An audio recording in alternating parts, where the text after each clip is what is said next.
La nulidad, el acto por el cual se declara ineficaz un momento del proceso, una audiencia, una diligencia, un tramo, la decisión judicial más severa en contra de los errores en el procedimiento. Hoy veremos las nulidades en el proceso penal. Muy bienvenidos. Bienvenidos a Soy Defensor. Gracias por acompañarnos, recuerden suscribirse, recuerden dejarnos sus comentarios, recuerden activar la campana y todo eso que hace que fortalezcamos la comunidad que estamos intentando formar. El libro recomendado de hoy es La nueva estructura probatoria del proceso penal hacia una propuesta de fundamentación del sistema acusatorio. Es del profesor José Joaquín Urbano Martínez, magistrado del Tribunal Superior de Bogotá, profesor de la Universidad Externado de Colombia y considero yo uno de los doctrinantes más importantes en materias procesales de nuestro país.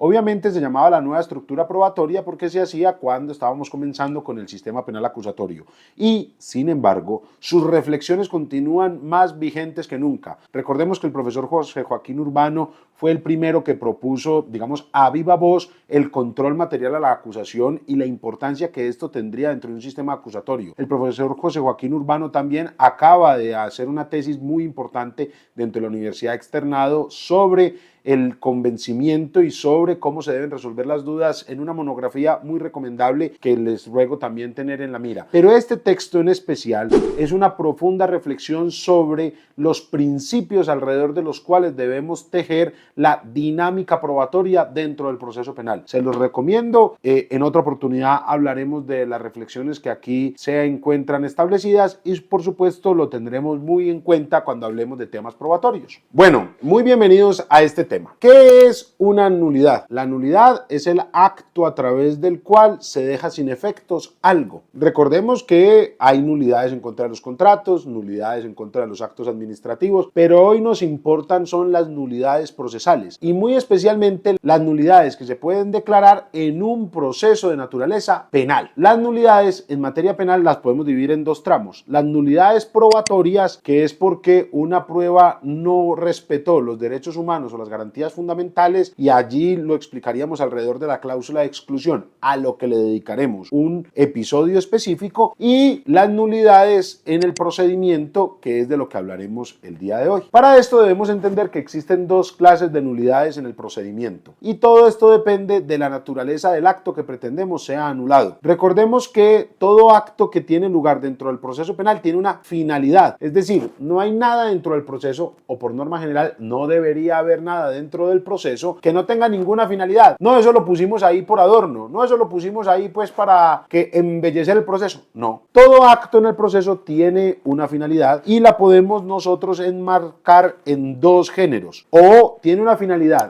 de estructura o tiene una finalidad de garantía. Muchas actuaciones tienen ambas. Una finalidad de estructura es: ese acto sirve para establecer los cimientos sobre los cuales se seguirá la actuación. Es fundamental para tener las bases que edifican el proceso jurisdiccional. Y es de garantía cuando su propósito es, por ejemplo, proteger la participación o intervención de una de las partes dentro de la actuación y respetar los derechos humanos que a ella se le deben proteger, especialmente en cuanto a la persona acusada o indiciada y al debido proceso de manera sustancial. Las nulidades tienen un momento por excelencia en el que se deben proponer, y aquí lo mencionamos en este video en el que hablamos de la formulación de acusación. En el proceso abreviado también tienen una oportunidad. Recuerden que en este video hablamos sobre el procedimiento abreviado penal. En el proceso penal ordinario se hace en la audiencia de acusación, mientras que en el abreviado se hace en la audiencia concentrada. Pero digamos que esa es la etapa en la que expresamente se encuentra establecido que se debe proponer la nulidad. No quiere decir que sea la única. Profesor, pero entonces así, por ejemplo, en la preparatoria no se diga que se pueden establecer nulidades, que se pueden solicitar nulidades,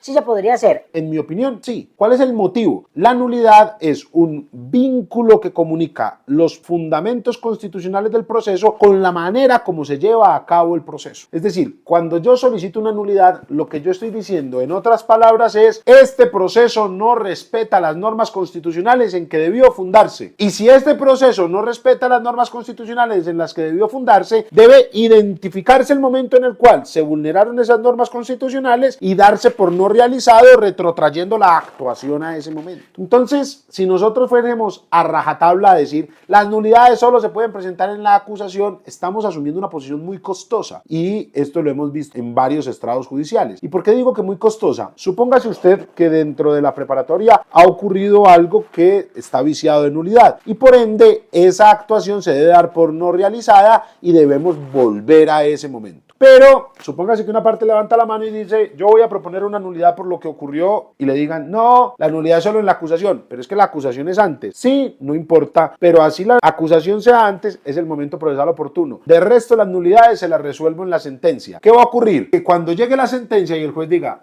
este señor tenía razón, anulemos, volvamos a la preparatoria, un segundo, y toda la preparatoria que terminamos de hacer, todo el juicio que hicimos, quizá la primera y segunda instancia, porque recuerden que puede ser incluso en la sentencia de casación, se da por no realizada. Sí, y no debimos mejor haberle prestado atención a la parte o interviniente que en ese momento proponía la anulación, haberlo escuchado y si tenía razón, devolvernos en la actuación unos cuantos meses, unos cuantos instantes y no esperar a que fuera una decisión tan costosa. Yo creo que sí. Pero bueno, para gustos los colores y creo que todos podemos tener una posición al respecto. El momento procesal oportuno en el que se debe proponer es la formulación de acusación. Normalmente, en la formulación de acusación, recordemos que se da la palabra para causales de incompetencia, impedimento, recusación y después de nulidad. Sin embargo, un reciente pronunciamiento de la Corte Suprema de Justicia en sede de tutela, el 127.035 de diciembre de 2022, pero es una sentencia de tutela que reconocemos las características que esta tiene, es decir, es solo por parte de un magistrado, no participa toda la sala penal en su construcción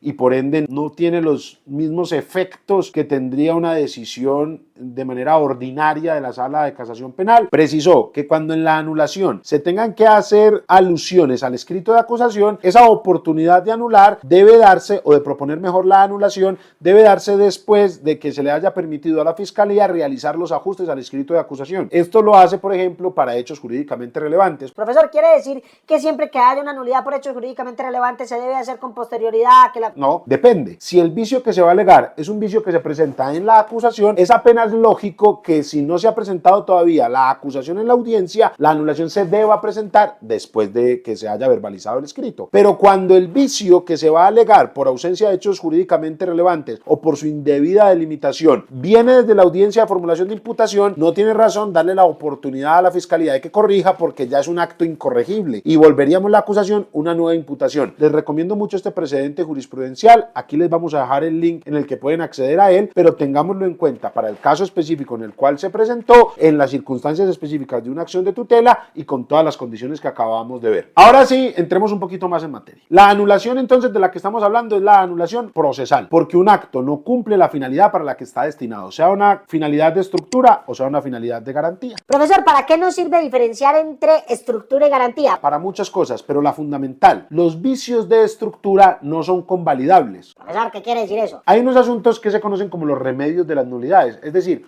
unos principios que nos ayudan a evitar declarar ciertas nulidades. Por ejemplo, la convalidación. ¿Qué es la convalidación? Que si la parte en el momento oportuno no se opuso al acto que se estaba realizando, entonces después no puede solicitar la anulación de ese acto. Pero esto es solo cuando es un vicio de garantía. Supóngase que a una persona no se le advirtió en la formulación de imputación que si aceptaba los cargos debía dársele una rebaja. Supongamos eso, ¿cierto? Entonces esa persona no aceptó los cargos. Vamos adelantando en el proceso, vamos adelantando el proceso y después la parte dice, un segundo, yo solicito la nulidad. ¿Por qué? Porque a esta persona no se le puso de presente que si aceptaba cargos tenía derecho a una rebaja. Es decir, no se le puso de presente esta garantía y es un vicio de garantía. Tiene usted toda la razón. Pero al ser un vicio de garantía, lo convalidó la defensa al no haber participado de esa actuación de manera activa. Y en ese momento haber dicho, su señoría debe advertírsele a mi cliente los beneficios que tendría aceptar los cargos. Y ya si él lo dijo, pero nadie le hizo caso y la actuación continuó, él sí estaría, digamos, habilitado para proponer esa anulación. Sin embargo, esto es solo para los vicios de garantía. Cuando es de estructura, no importa que se haya convalidado. Es decir, si este puente no tiene columnas, no importa que yo no lo haya dicho, no tiene columnas. Y un puente sin columnas no está llamado a existir. Y no podemos aceptar un puente sin columnas. Profesor, hay puentes colgantes. Usted me entendió. El caso es que dentro de la estructura del proceso, cuando algo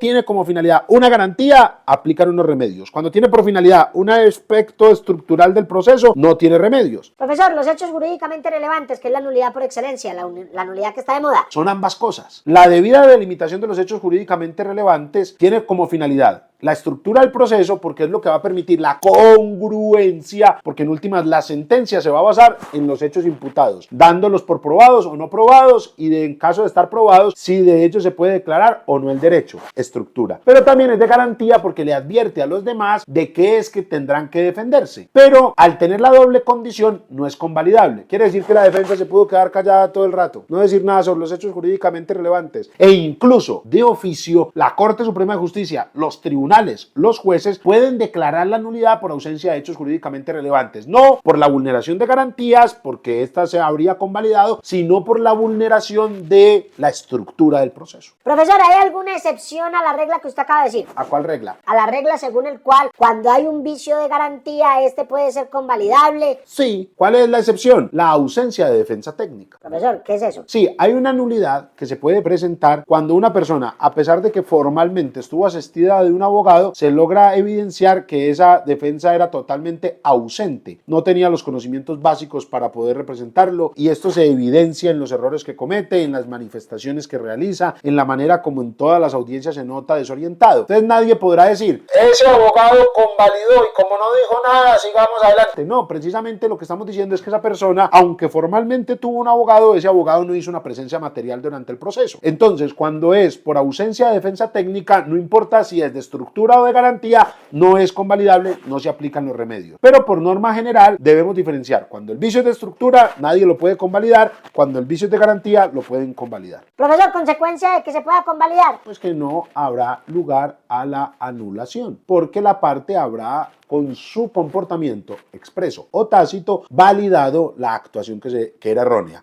Y como esa actuación era una garantía en su favor, se entendería de manera tácita que ha renunciado a esa garantía. Pero nadie puede renunciar a la estructura, recordemos. Si el puente no tiene los elementos básicos que le permitan sostenerse, nadie puede validar este vicio que se ha presentado. Resulta que nuestra ley 600 del año 2000, que es el Código de Procedimiento Penal anterior... Profesor, ¿usted por qué dice anterior? ¿Todavía está vigente? ¿Cómo así? ¿Está vigente? Sí, está vigente. Es algo raro. Resulta que nuestros congresistas, como nota al margen, decidieron que sus procesos judiciales fueran llevados por la ley 600 y no por la ley 906. Entonces la ley 600, que es el Código de Procedimiento Penal anterior, no fue derogado por la ley 906 y continúa estando vigente para ciertos casos. Por lo tanto, tenemos como una especie de dos sistemas paralelos, uno aplicable a unos individuos y otro aplicable a otros individuos, corriendo en paralelo. Pero resulta que la ley 600 del año 2000 tenía establecido de manera clara el régimen de las nulidades. Profesor, ¿y para qué está diciendo todo eso? Historia patria, no. Lo que ocurre es que la ley 906 no lo trae. La ley 906 solamente va a decir: bienvenidos, hay nulidades probatorias, hay nulidades por la competencia. Ahorita les voy a explicar. Hay nulidades por vulneración del debido proceso en aspectos sustanciales, hay nulidades por violación de la estructura. No se pueden proponer nulidades por una causal distinta a las aquí establecidas. ¡Chao! Pero la ley 600 era muchísimo más abundante y establecía una serie de principios que se debían satisfacer para que hubiere una nulidad. Entonces, ¿qué dijo la Corte Suprema de Justicia? Que así los principios no estuvieran expresos en la ley 906, sí se deben aplicar porque esos principios que estaban en la ley 600 son inherentes a las nulidades. Entonces uno va al artículo 310 de la ley 600 y ahí se enumeran una serie de principios. La Corte Suprema en múltiple jurisprudencia, aquí lo vamos a dejar en los comentarios fijado, nos va a decir que debemos acudir a estos principios. Y también se ha ido agregando uno que otro principio para ir estableciendo el listado. El caso es que nosotros estamos ante 7 principios que orientan las nulidades. Pero vamos con calma, ya les voy a explicar cada uno de los principios. Tenemos claro entonces que hay unas nulidades probatorias de las que hablaremos en un video específico con unas características especiales al que llamaremos cláusula de exclusión o exclusión probatoria, o le pondremos algún nombre bonito y estará también con el color naranja como el de este video. Pero hay unas nulidades procesales. Esas nulidades procesales, de acuerdo a la ley 906, se pueden presentar o por un vicio en la competencia, pero no cualquier vicio en la competencia, solo cuando se está juzgando a la persona que tiene un fuero especial. Es decir, la persona debía ser juzgada por una autoridad especial debido a la función que él desempeñaba. Háganse de cuenta como como que lo esté juzgando el juez que no es competente y él es congresista, él ha sido presidente, él ha sido gobernador, etcétera. Entonces uno va y dice, oiga, un segundito, esta persona por el cargo especial que tenía derecho a ser juzgada por una autoridad especial, a eso le llamamos un fuero, y ustedes lo juzgaron pese a tener fuero. Entonces, por esa razón puede haber nulidades. Y la otra razón por la que puede haber nulidades por la competencia es si este delito era competencia de los jueces penales del circuito especializado y lo está juzgando un juez común. Son las únicas dos maneras como se puede presentar la nulidad por ausencia de competencia, o por un fuero o porque era un delito competencia de los jueces penales del circuito especializado. De resto, la competencia se convalida. Si, digamos, por el factor territorial, los hechos ocurrieron en Medellín, pero el proceso se acusó en Bogotá, nadie dijo nada en Bogotá, seguimos en Bogotá. Oiga, pero es que esto fue un hurto en el Parque de Berrío, que es en todo el centro de Medellín. No importa, se convalidó. Voy a solicitar la anulación por vulneración del juez natural. No puede hacerlo, nadie le va a parar bolas, porque solamente hay nulidad por indebida competencia cuando es por el fuero o cuando era competencia de los jueces penales del circuito especializado. Es decir, y dicho de una manera más refinada, por el factor subjetivo o el factor funcional. Cuando usted va al artículo 457 de la ley 906, le va a decir que es causal de anulación la vulneración del derecho de defensa y del debido proceso. Y por eso entendemos derecho de defensa, vicios de garantía, debido proceso, vicios de estructura. En aspectos sustanciales, pero ya veremos eso con un poquito más de detalle. Entonces, después del artículo 458 nos va a decir, solo se pueden interponer nulidades por las causales expresamente aquí establecidas. ¿Cuáles son? Las de competencia por el factor subjetivo o funcional y por vulneración del derecho de defensa o del debido proceso en aspectos sustanciales. Y ya tenemos que ir a los principios de la ley 600. Entonces, quien propone una nulidad tiene que establecer expresamente a cuál causal le está apuntando. Y después vienen los principios que la orientan. ¿Dónde están los principios? En la ley 600. ¿En qué artículo? Artículo 310. ¿Cuáles son las sentencias de la Corte Suprema de Justicia que dicen eso? Un montón. Aquí se las pongo abajo. El caso es, vamos allá a ver los principios. ¿Cuántos son los principios? ¿Qué habla de los principios? Los principios son 7. Diría Duque, como los 7 enanitos, como los 7 pecados capitales. No, mentira. Respetemos al señor expresidente. Son 7 principios. ¿Cuáles son esos 7 principios? Principio de taxatividad, acreditación, protección, convalidación, instrumentalidad, trascendencia, residualidad. Profesor, usted tiene mucha memoria. Hemos repetido esta toma 10.500 millones de veces, no se preocupen, eso no hay que sabérselos. Vaya, lo lee en la ley 600, va y lo lee en la jurisprudencia que aquí le vamos a poner y los va teniendo frescos. Pero es muy importante cumplir y satisfacer los 7, porque en caso de que alguno de ellos no quede cumplidos, no se podría dar lugar a la anulación. Hagamos un breve comentario sobre cada uno. El primer principio, principio de taxatividad, es lo que acabamos de decir. El artículo 458 dice, solo se podrán interponer nulidades por las causales aquí expresamente contenidas. ¿Qué quiere decir eso? Que solamente hay nulidad por el factor de competencia funcional y subjetivo y por el debido proceso en aspectos sustanciales, pero también por vulneración del derecho de defensa. Usted debe establecer, yo estoy solicitando la anulación por tal causal contenida en tal artículo. Principio de taxatividad. Principio de acreditación, que en realidad es un principio o una carga que tiene todo el que solicita algo dentro de un proceso. ¿Qué dice el principio de acreditación? Quien propone la nulidad es quien debe exponer de manera suficiente las circunstancias de hecho y de derecho que sustentan su solicitud. Entonces, esto es siempre, pues si yo estoy haciendo cualquier solicitud ante un juez, tengo que cumplir con esto, pero ténganlo un poquito en cuenta para que ustedes sepan que no pueden darlo por sentado. ¿Se acuerdan de esa actuación? Lo que pasó allá en esa etapa, eso estuvo mal. No. Explíquenos qué pasó, cómo aconteció, qué norma vulneró y por qué eso está llamado a ser anulable. El principio de protección es uno de los correctivos. ¿Qué quiere decir uno de los correctivos o remedios? Que se aplican es para los vicios de garantía. ¿En qué consiste el principio de protección? Que la nulidad no puede ser alegada por quien haya dado lugar a su ocurrencia. Es decir, la parte que vulneró la garantía no puede ser la parte que solicite la anulación. Profesor, ¿y los vicios de estructura? Nada obsta, nada impide. Por ejemplo, si la Fiscalía General de la Nación realizó una muy indebida imputación, la misma Fiscalía puede solicitar la anulación en la formulación de acusación. Profesor, eso no es como un poquito contradictorio que ella misma diga yo me equivoqué, hay cosas que ni que no tengo razón, como la filósofa mexicana la Chimoltrufia. Es posible que suene raro, pero cuando uno comprende que lo que se está alegando es un vicio de estructura, no importa, porque es que el puente no tenga fundamentos a todos nos perjudica. Después del principio de convalidación, ya lo explicamos, la parte no puede haber expresa o tácitamente convalidado la actuación irregular. Es otro de los correctivos, ya pusimos el ejemplo del allanamiento, creo que está muy claro, déjenos saber en los comentarios si quieren que le ampliemos eso. Principio de instrumentalidad, no pudo haber cumplido con el fin la actuación que se pide ser anulada. Es decir, usted tiene que identificar la actuación. La actuación tiene una finalidad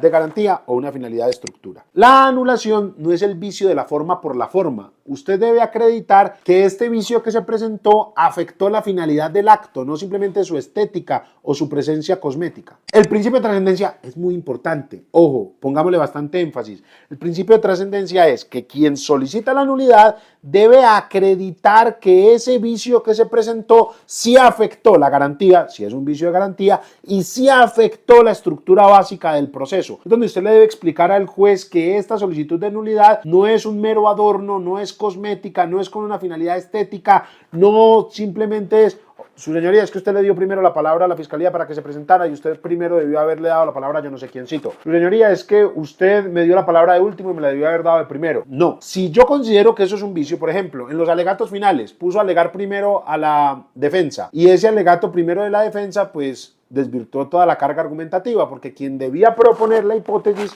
era la fiscalía y yo contestarle. No basta con decir: su señoría, se cambió el orden. No, se cambió el orden y esto afectó tal garantía o esto afectó de esta manera la estructura, la trascendencia. Hay algunos pronunciamientos de la Corte Suprema de Justicia que dicen que la trascendencia es uno de los correctivos, es decir, que solo se aplicaría para los vicios de garantía y que en los vicios de estructura no tendríamos que acreditar la trascendencia. Pero también existen decisiones de la misma Corte Suprema de Justicia que, por ejemplo, cuando en ausencia de hechos jurídicamente relevantes, que es un vicio de estructura, no se alega la trascendencia, no se da lugar a la nulidad. Entonces, creo yo que a pesar de que haya unas posiciones contrapuestas de la Corte, les recomiendo siempre proponer la trascendencia. Y por último, y no menos importante, la residualidad. ¿Qué vaina es eso? El residuo, lo sobrante. Sí, no puede existir en el ordenamiento jurídico ningún otro medio para evitar el vicio. No puede haber otra manera de sanear el proceso, no puede haber otra manera de mejorar la actuación. Cuando yo solicito la nulidad, debo decirle: lo único que podemos hacer, su señoría, es esta drástica decisión: cortar el proceso desde donde va y seguir adelante. No puedo tener algún otro mecanismo. Venga, demos la oportunidad,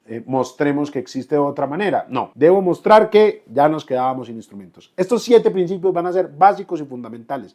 Ténganlos muy en cuenta, ténganlos ustedes en su minuta, en la manera como se presentan. Y por último, aunque no aparecen estos principios en las sentencias de casación, cuando se invoca la nulidad, suele mencionarse y debe identificarse claramente cuál es el acto procesal del que se solicita su anulación. La anulación es un mecanismo muy importante, busca salvaguardar las garantías del proceso, que el proceso ante el cual estamos sí sea un proceso constitucional. Tiene distintas causales, tiene distintos principios y aquí hemos abordado someramente algunas de sus características. Déjenos saber en sus comentarios cómo quisieran que lo ampliáramos. Recuerden que la nulidad es también una causal de casación, que en este video explicamos la casación con el profesor André Felipe Arango y el video de hoy sirve para complementarlo. Por favor, sigan participando de esta comunidad, déjenos saber cómo les pareció el video y nos vemos en una próxima ocasión.